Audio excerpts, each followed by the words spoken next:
Hello, Mick. I don't mind a roller every so often. Okay, what am I Googling?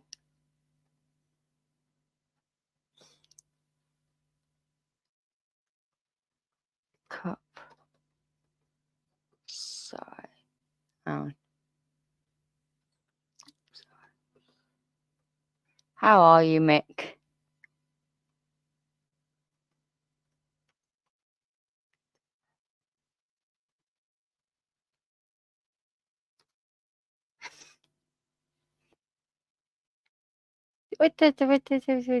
Yeah,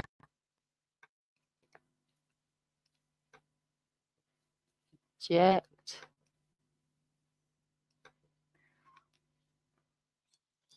Okay, okay, yes.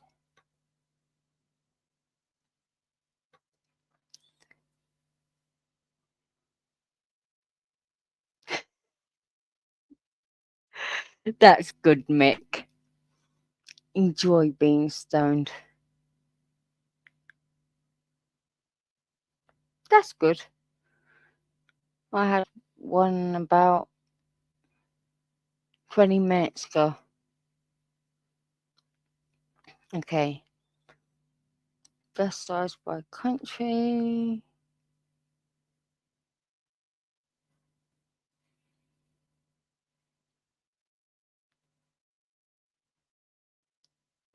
Oh, go away.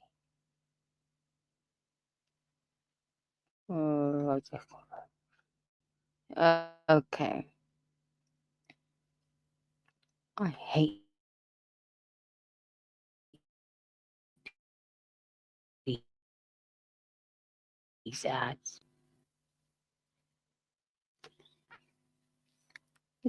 Yes, try.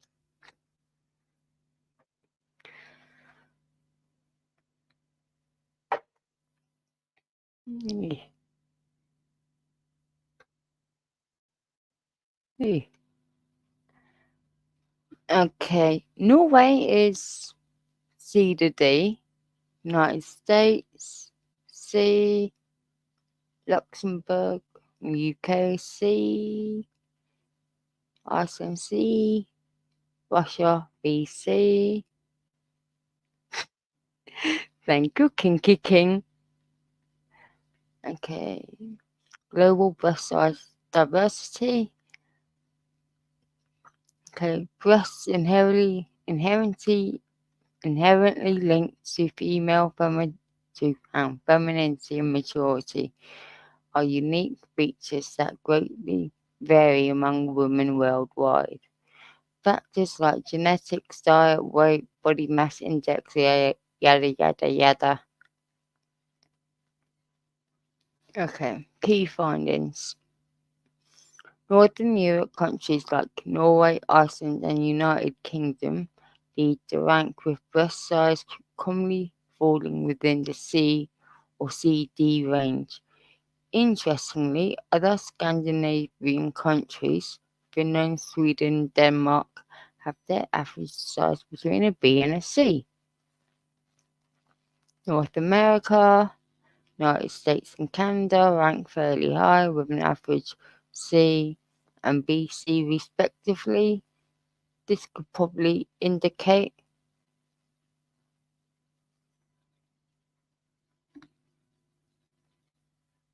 I agree, Nick. Oh, Mick. Yes, I cannot speak today. Okay, and this could possibly indicate yada yada. Sizes trend towards smaller sizes A and AA as we move towards Asia and Africa. The countries in these regions, like China, India, Kenya, and Bangladesh, report smaller cup sizes, and this, like previously mentioned, hints at genetics and lifestyle factors. The diversity of breast sizes throughout the world highlight the B-form variance and physical characteristics that exist among global female population. countries with the biggest breasts. Yeah. Okay, we've already gone through this bit. Hang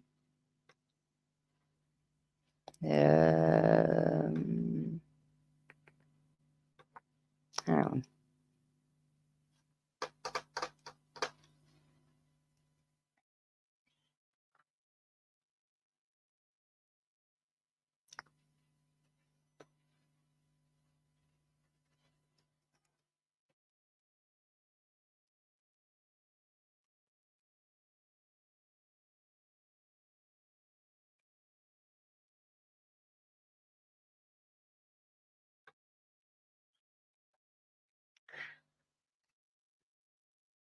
Okay, best swords around the world.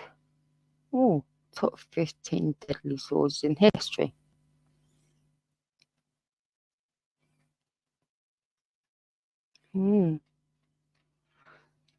It's no secret that since man had the ability to shape stone and metal sharing and starting thousands of years ago, they've been slashing and stabbing, hitting, and basically wreaking havoc.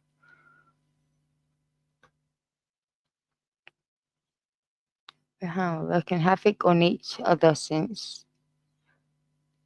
when did the first knife fight break out and the second blade was created over the centuries. Longer version swords have become the best options for the battlefield, and many have a fearsome reputation. Okay. It wasn't unusual for a design to be created or a current tool altered to maximize the destruction against defense of the day, like shield or armor. The effectiveness of a sword changed with the times and was not immune to fashion cues. Okay. Kao sword, Pacific. The kawa was created by Polynesians and Hawaiians to utilize the natural resources available to them and take full advantage of the terrifying reputation of the ocean inhabitants. How has this frozen?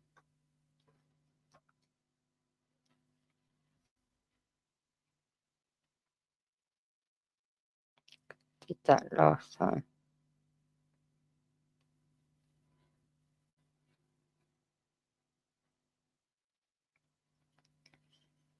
Okay. Okay, the cow was the voice in which fit their mythology. What better way to do that than create swords made of shark teeth? Oh. You weren't just fighting a shark tooth wielding warrior, but the spirit of the predator. The teeth came from a double whammy. Mate, can you hear me safe and clearly? I've got to ask. Okay.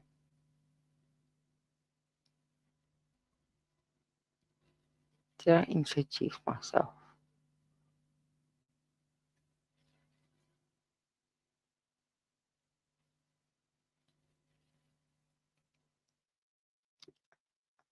That's good. Thank you, Mick. Yeah. Shark tooth sword, I like. That sounds nice. Thank you, Mick. The Roman gladius, most of the known world, is the next sword. This makes our list for sheer longevity. The gladius cut out an empire and placed it for 800 years, according to some historians. The design didn't even originate with Rome.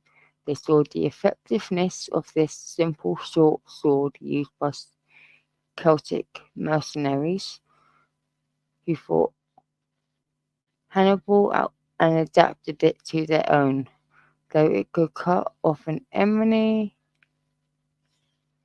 limbs, it was sharp enough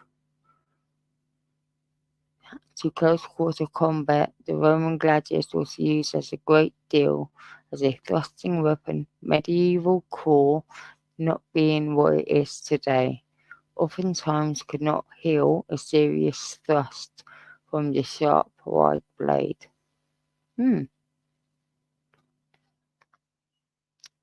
The Essok sword. The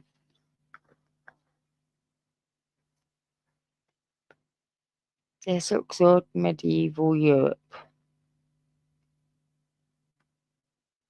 Oh. Okay, can't be reached, never mind.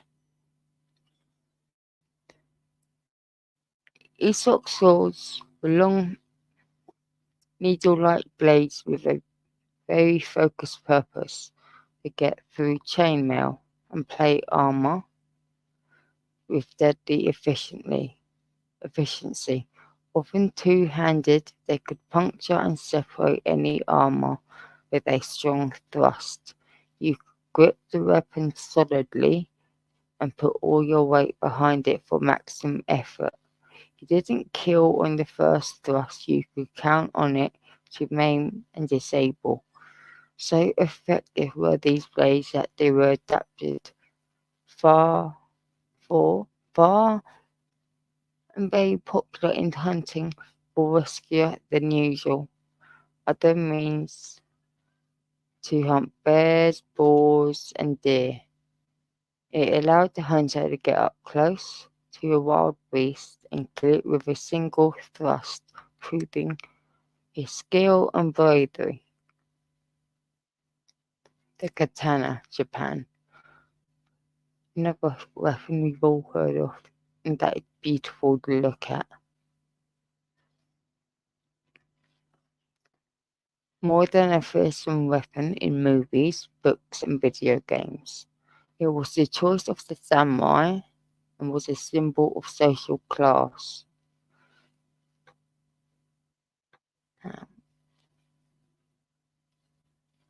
What was it?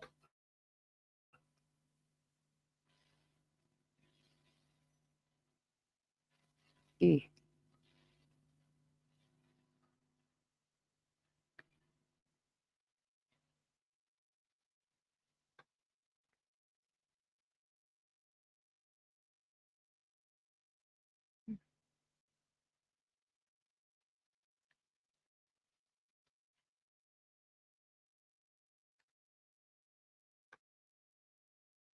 E.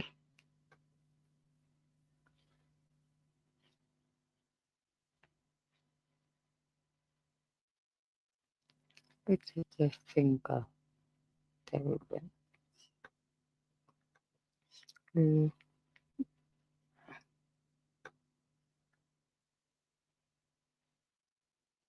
Just accept all cookies. Stupid thing. The samurai, the beautiful, so skillful samurai would practice for hundreds of hours to both draw it and attack an opponent in a single move. The samurai had their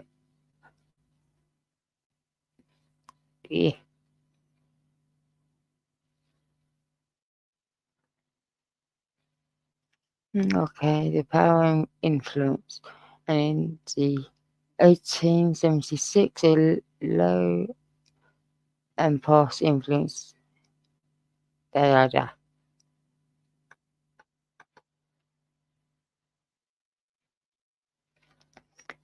Kinja turkey, the now iconic look was originally developed by Turkish swordsmiths to maximize power in the slashing stroke. It literally means sword in Turkish. It worked so well that much of Central Asia adopted it, and even parts of Eastern Europe. The secret lay in the double-edged tips. This flared out at the very top, helping make the end of the weapon stronger and more powerful. Okay.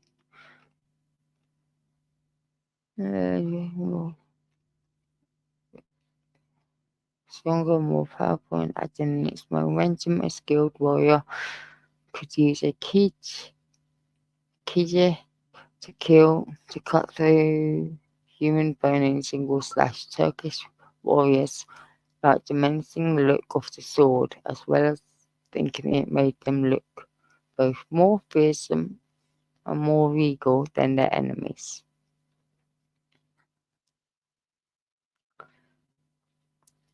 The youth with sword Vikings. Of all the weapons made by Viking smiths, those created by the Ulik were the most coveted. They were so strong that a warrior wielding one was feared to be a demigod. What makes these swords so interesting is how they were forged. The weapons were made by heating iron to a temperature of 3,000 degrees Fahrenheit. Here's the kicker. That technology didn't become commonplace until the Industrial Revolution about 800 years later. What the crucible steel they produced meant that they were flexible and very strong, almost unbreakable. What's more, they could have been lightweight and stayed sharp longer, making some warriors seem superhuman. Instead of being passed down, they were reverently buried with their deceased owner, giving them elevated status in the afterlife. He didn't stop being a warrior in Valhalla. The Kofshith, Egypt. Thousands of years ago, the Kofshith, I know I'm butchering some of these words.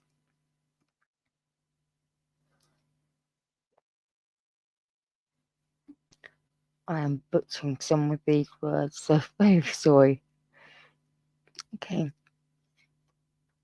Thousands of years ago, the Colossus was considered relatively lightweight and easy to wield.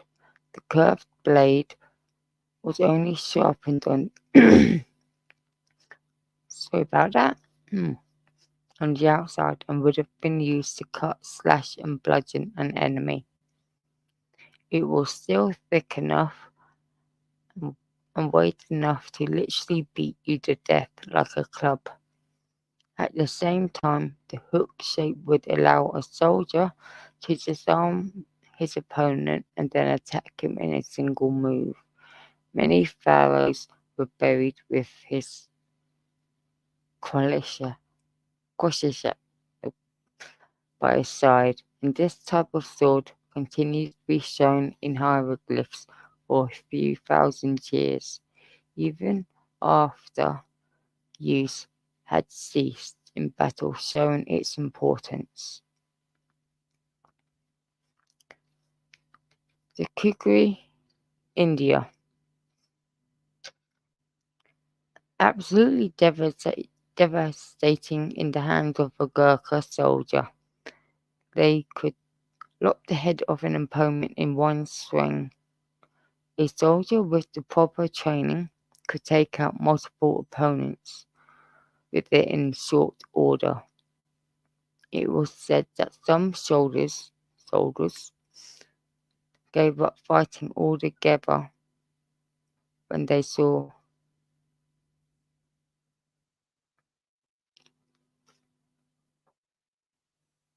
ooh,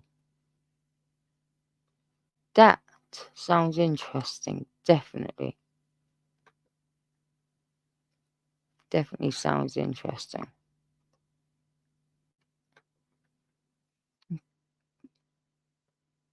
Okay, a soldier with the proper training could take out multiple opponents within short order. It was said Some soldiers gave up fighting altogether when they saw this opposing curved blade appear in the elite warrior's hands. A sword version is issued to every regiment for their sacrificial rite performed before going into battle to gain their god's favour. And the trident indent near the Viscasor is thought to represent Shiva's trident, the god of destruction.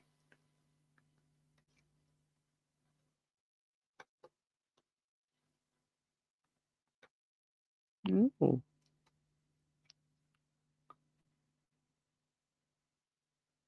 The Capellone Philippine. I cannot speak at this moment. I'm a bit stoned. I don't think that helps. Its unique double-tipped blade made it a fearsome, deadly weapon. Its tip could have been unlike anything Europeans and other enemies had ever seen before. The tip splits with the main tip and a protruding mini spike, which resembled a fearsome creature's open maw. It was highly effective, devastating stabbing weapon during its day. Any enemy soldier pierced by the double-tipped end would have almost certainly died in agony. Ooh. The Jiang China. This was thought to be a more gentlemanly weapon on the battlefield, as it could be used for cutting or thrusting as the need arose. Basically, the right cut or stroke for the job, making it more humane in a way. In the legends of the Taoist immortals, several immortal warriors have one of their main weapons. While it may not have been as powerful or as strong as other historical swords, it was more versatile than most. Not only could it be used for thrusting and stabbing, it was also ideal for cutting. Its double-edged and simple looks fooled many opponents, and they paid the ultimate price, underestimating the many techniques that could be employed with it. There's gentleman weapons.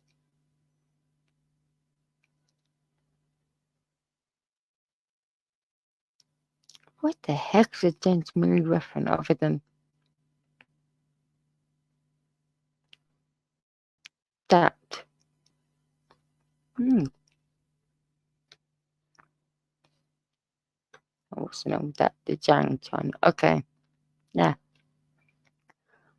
The Xinghinder, I think the Xinghinder sword Europe. This was literally a massive two-handed sword that had the weight to go with it. It was a very brave and strong soldier that could wield it. But those that did could take off heads with a single blow, and mercenaries could use this imposing sword, could charge more for their services. Capitalism, capitalism, I cannot talk. That word. That's where I can't talk. You've got to love it. The sword grew to a massive 6 feet in length and could weigh up to 15 pounds, which made them imposing. Being swung or standing still, size mattered. This style of fighting gave a soldier or mercenary the advantage of reach and power, which was especially effective when breaking rows of pikemen or formed lines of soldiers.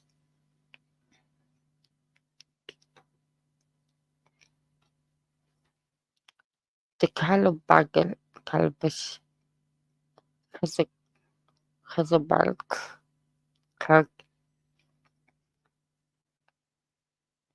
okay, the Catabals, okay, that one. During the Renaissance, groups of pikemen and archers would offer their fighting skills to the highest bidder, which was great until things got close, and then they pulled out their short swords. The catgutter, as it was crudely named, could have come from the fact that some soldiers covered the blades in scabbards made from cat skin. Ooh, poor cats! Why? Or they had to fight like feral, cornered wildcats as a last-ditch effort. Either way, the naming alone could get a mention on our list. In many cases, soldiers would use the swords to slash at their enemies' legs, chopping them down and then finishing them off. Hmm. The Urami, the Urami, Sri Lanka. A cross between a sword and a whip. Need we say more? Ooh. It took years to get right and learn to use it, but it could inflict nasty wounds on several opponents at once. That sounds like also been in computer game, like a lot of these weapons.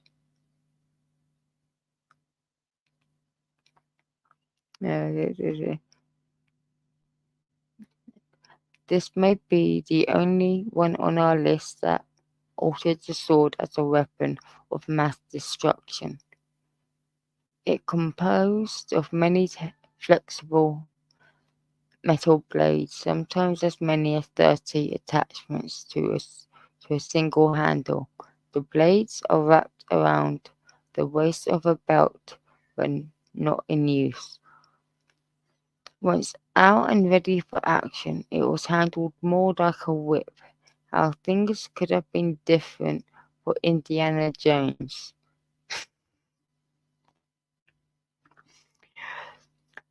Without good whip skills, the user could just as easily hurt or kill himself. There was arguably no better sword-like weapon for taking on multiple opponents, especially if one was held in each hand.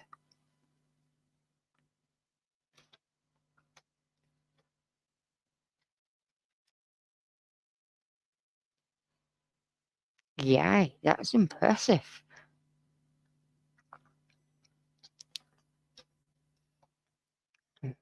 Still on camera, better check. Yes.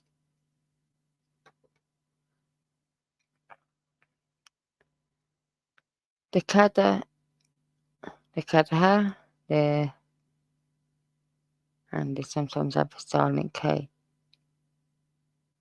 The Handa, India. Again, I'm butchering some of these names. Or most of them. Oh, hang on.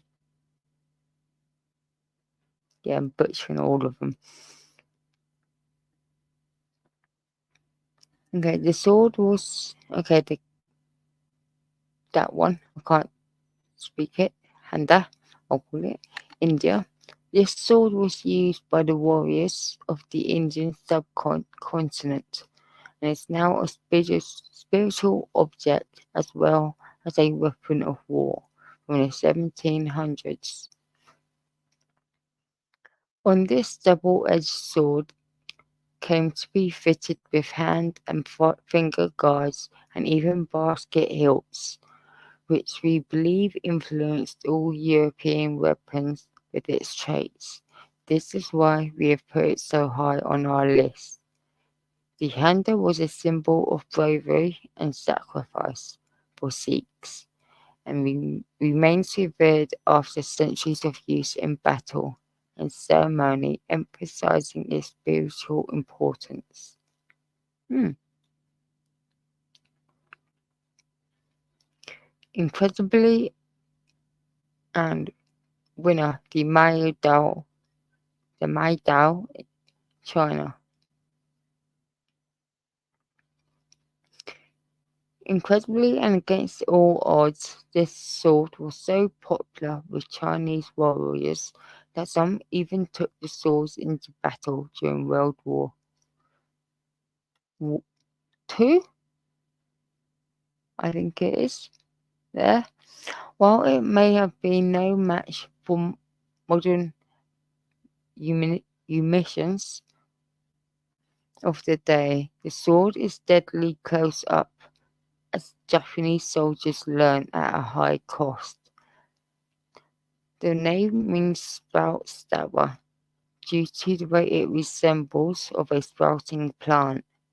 It's similar to a military saber or cutlass crossed with a katana or scimitar, a rare mix of sword types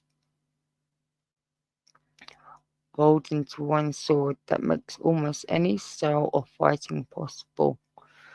The longer hilt means that it could be swung with two hands, though it was light enough for a soldier to attack with one, making it one of the most versatile swords ever devised.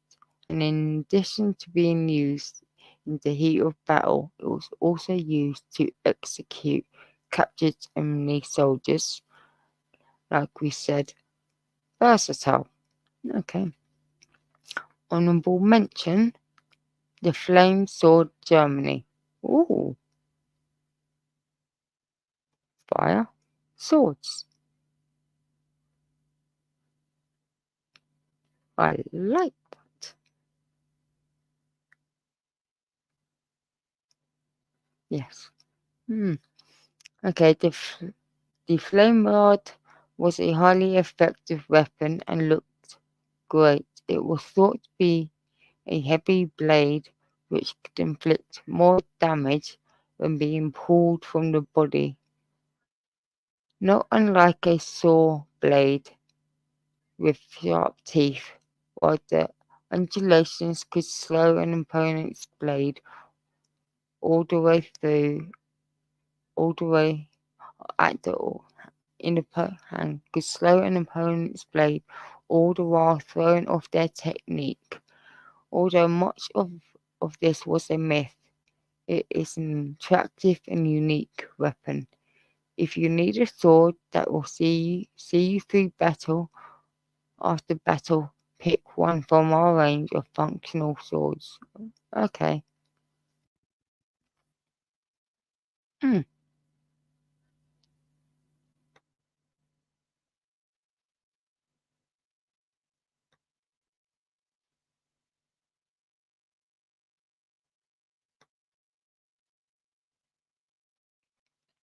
Okay, the most powerful sword is Excalibur, the most famous legendary sword.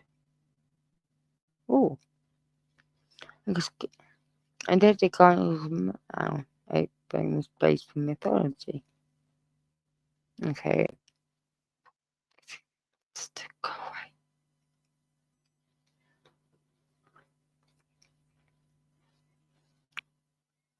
Okay, virtually every culture has tales of heroes and gods that have done battle with insurmountable foes, and they each had a suitable weapon. Here is a collection of some of the most notable swords from mythology and legend, from Excalibur to Safra. Hmm? Excalibur, the most famous legendary sword.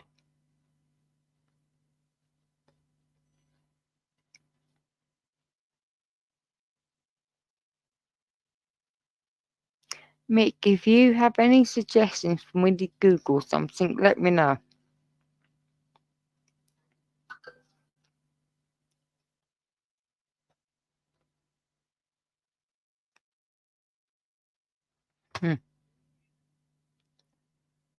Okay, Arthur Pendragon, ruler of Britons, was said to have drawn this legendary sword from a stone and anvil when no one else could, at least in most tellings of the legend. Geoffrey of Monmouth's work is the most well-known source from which modern retellings of the Arthurian tales stem. Other versions of the story portray Excalibur as a gift from the Lady of the Lake and the sword in the stone as another weapon entirely. Did not know that. Under the guidance of Merlin, with the power of Excalibur, Arthur united Britain against the Anglo-Saxon invaders and assembled a group of knights to help him govern. His knights, Lancelot, Percival, Gwyn, Galahad, were supposedly exemplars of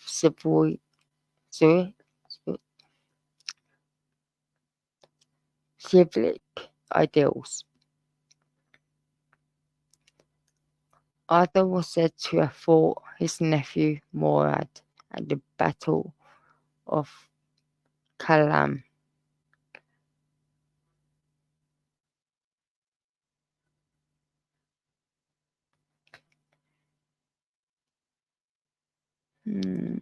Okay. Battle. Suffered the mortal wounds. Sir Bedivere took Excalibur and returned it to the Lady of the Lake. And Arthur was bound to the island of Avalon, where, according to legend, he rests until the hours of Britain's greatest need. Excalibur is often portrayed as a longsword.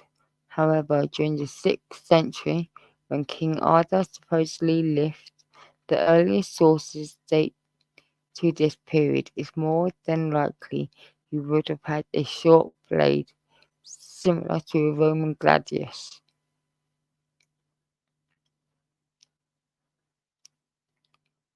Grammar, grammar, gram, grammar, the sword from the Volsunga saga. The Volsunga saga of Icelandic lore. I'm still butchering some of these names. Definitely be butchering these ones. Okay, the Flotsam saga of Icelandic lore tells of a warrior named Sigmund.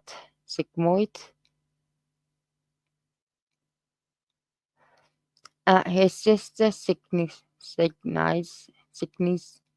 wedding, Odin appeared as he was wont to do and thrust a sword Grandma into a tree. He declared that anyone who could remove the blade would find no better weapon in all his days. All the guests tried and failed to remove the sword, all save Sigmund. The king wished for the sword, but Sigmund refused to part with it because it was a gift from Odin. The Sigmund used the sword in several battles until it was broken in two. Signy kept 2 pieces of the legendary sword and passed them down to her son Sigurd, who became a renowned fighter in his own right. A dwarven smith warrior named Regan came to stay with Sigurd to train him. During this time, Regan told Sigurd about the dragon Fenrir and asked him to slay the dragon to retrieve its treasure. Anyone familiar with Tolkien's work will see where the inspiration for The Hobbit came from. Although, of course, Bilbo was not asked to kill Smaug, Sigmund found Fafnir and slew him with a single thrust. There are other stories about Graham, but this is the most well-known one. Graham has been depicted in many ways. In contemporary media, it is usually depicted as a great sword, but if it has any historical basis, it would have been a shorter, sax-like weapon or a single-handed straight sword. Oh, I saw that on Forged in Fire.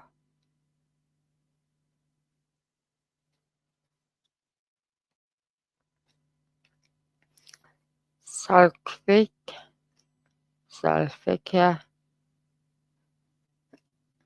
a gift to the Prophet Muhammad.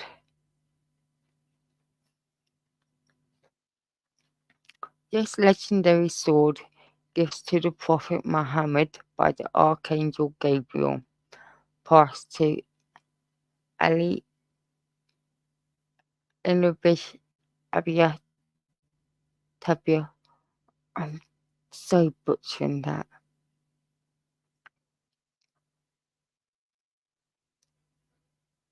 The Prophet's first cousin successor, according to Shia Islam, Ali had struck both the helmet and shield of Allah with the Ibn the best warrior from Mecca during the Battle of Udad, breaking his own weapon in the process. As a result, he was gifted Salfakir. The sword is said to have similar powers to Excalibur, extra strength, an extraordinary sharp edge, and divine light, though only when wielded by a devout Muslim warrior, and in fact was given to the Prophet as a weapon to defend the Islamic faith. Some mountain passes bear the name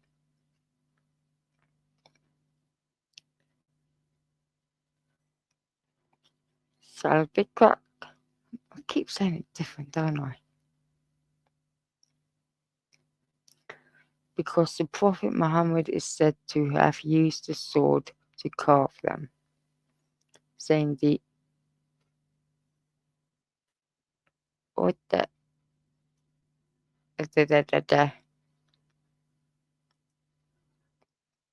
there is no sword but this in brackets, okay? There's no sword but the Salfa, and there is no hero but Ali. An invocation from the Prophet often appears in talismans in praise of both the legendary sword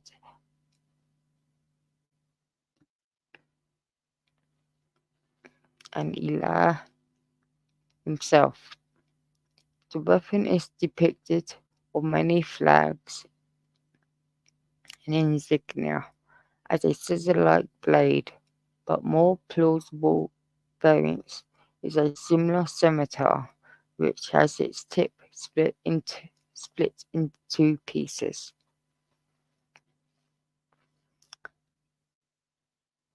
The Durinal, the Sword of Roland.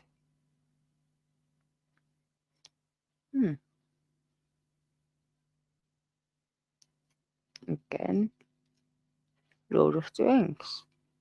That's good. His legendary sword features prominently in the stories of the legendary warrior Roland. The military general was in service of the Frankish Lombard ruler Charlemagne Aries 768 to 1814 CE. His most, his most notable excursion was the Battle of Roncesvalles Pass in 1778. After a failed invasion of the Iberian Peninsula, Roland held the rear, allowing the Frankish forces to retreat through the pass. Roland was equipped with Daniel, a blade infused with, according to the Song of Roland, several scarce Christian relics: a tooth of St. Peter, a tassel from the shroud of Mary, and the hair of St. Denis. This legendary sword was said to have the power to cut through solid rock, similar to the sapphire. Roland carried this blade along with his signalling horn, open hand. Astute Tolkien readers might see the inspiration for Boromir. Harp, the sword that killed Medusa.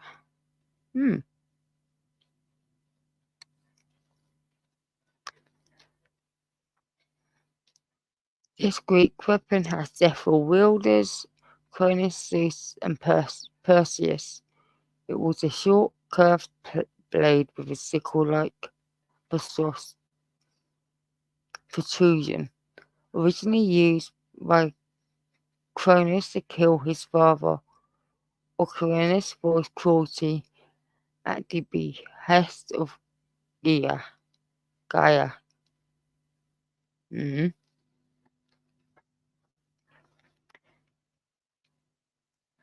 The same thing would happen to the next generation of gods. Cronus ate all the children except the youngest one, Zeus. Zeus's mother, Rhea, birthed him in secret and placed a stone in swaddling cloth. Cronus ate the stone, and in some versions of the story, Zeus used the harpy to cut open Cronus' stomach and release his 5 siblings, who became the Olympian deities. Cronus and other Titans, meanwhile, were cast down to Tartarus. Later, Zeus's son Perseus took Harpy, and after tracking down the Gorgon Medusa, decapitated the monster with the legendary sword made of adamine,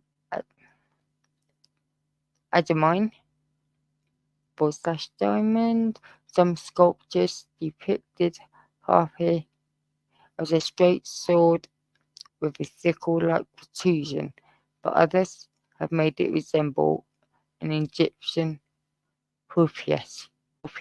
Huphias. Yeah.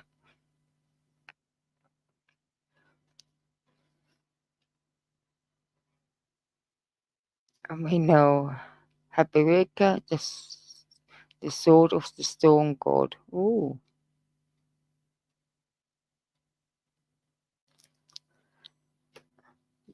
This sword was used by the Shinto chemists of storms. Tsushimi or when killing the serpent Yamino Oshichai. The most common variant of the story appears in the Koji Record of Ancient Matters. Kochiki Record of Ancient Matters. Susanoo was always envious of his elder sister, the sun goddess Amorast. In a fit of pipe one day, he flayed a horse and threw its body into a weaving loom before excavating on the floor of the palace. He was exiled for this act and found himself in Munzu province.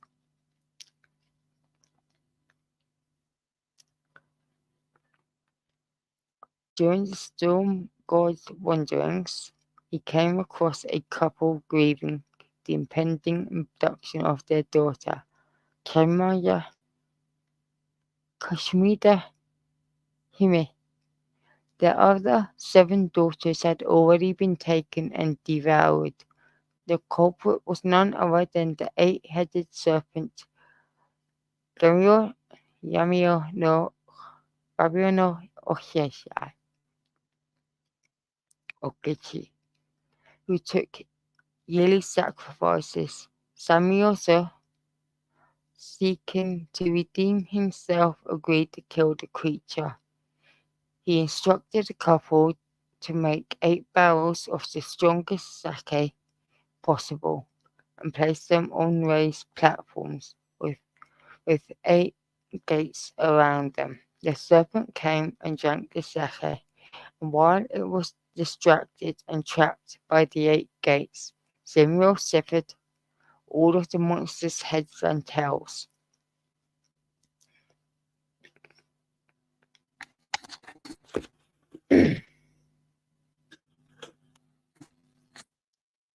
Ooh.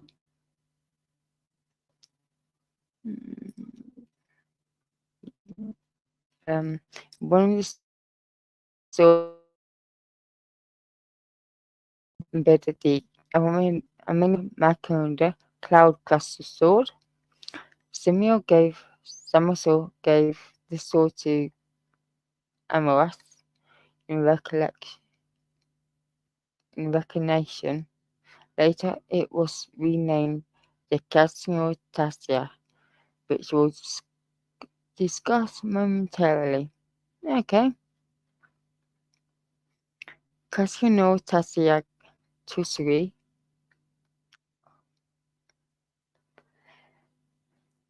The grass cutter. I'm really liking these pictures. This artwork.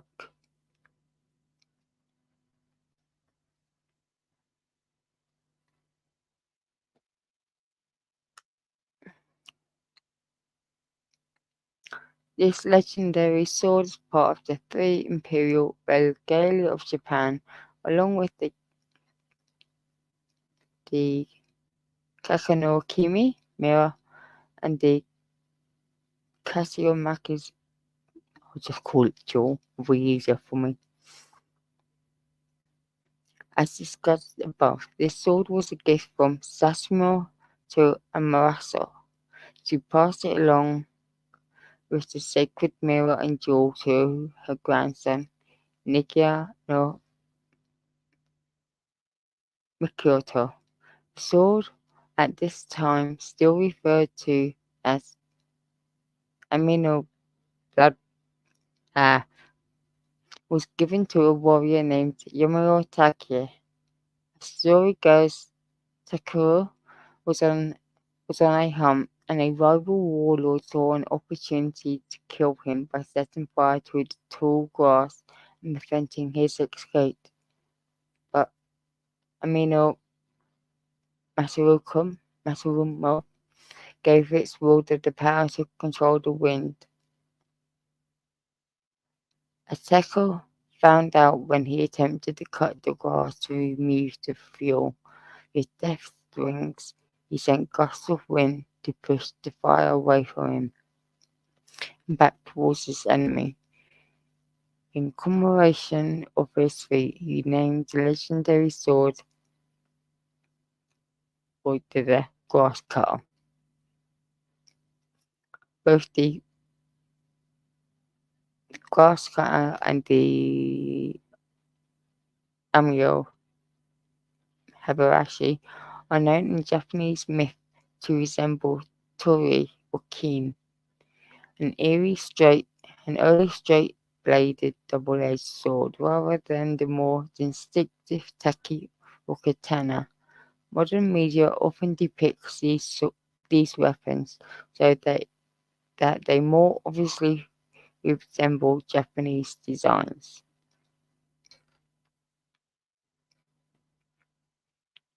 I see the legendary sword of Ruda. Unlike most of the other swords we discussed here, I say it's purely from the realm of myth. It is a story detailed in the Jayapava of the Madhurata from ancient India.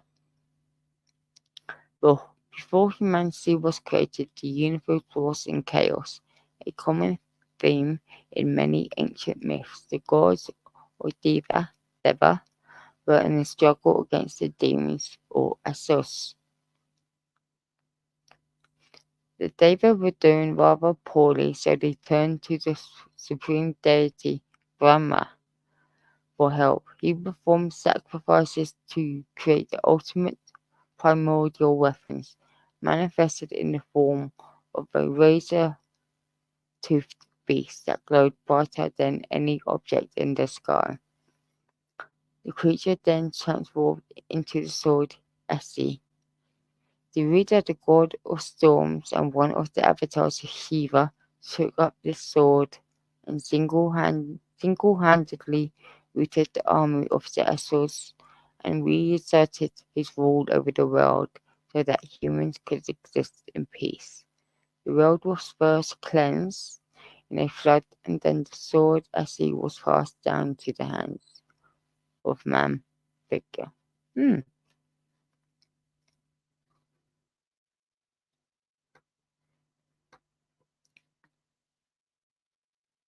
That was interesting. Okay, everyone. I'm gonna head off and chat to you all soon. Bye.